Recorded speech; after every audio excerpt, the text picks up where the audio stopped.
অর্ধেক কি বেঁচে আছে। আমি আগে হাতটা ধুয়ে আসি, ও গ্লাসে ঢেলে খাবো, এখানেই থাকবে, যাই যাবে না। কি রাখা আছে? থামস আপ খেয়ে নি। আবার আবার আমি গেলাম, মা শুনলাম এক্ষুনি ক্লাসের মধ্যে নাকি ঠেলে খাবে। আমি আগে ঠেলে রেখে দিই, তবে আমি ভালো হয়ে যাব। আগে আমি এইটা খেয়ে নিই।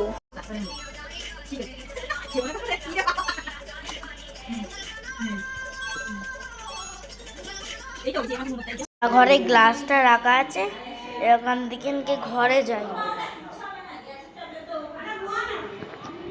জলটা ঢেলে নি।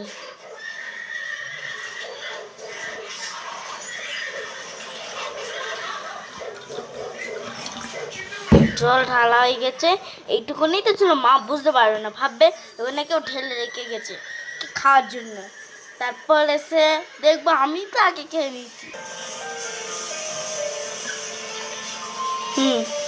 রেখে রেখে দিই, বুঝতে পারবো থামস আপটা রাখা আছে, আর কি আবার ঢেলে দিক গেল। যাই হোক, মনে হয় কেউ আমার এখানটায় থামস আপটা দেখতে পেয়ে ঢেলে নিয়েছে, তাকে খেয়ে নি।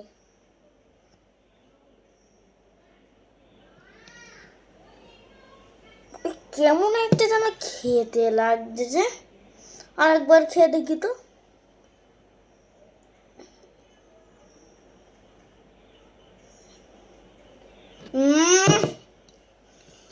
কেমন খেতে, বেকার বেকার বাদ গেল, চাইকে ফেলে দিই।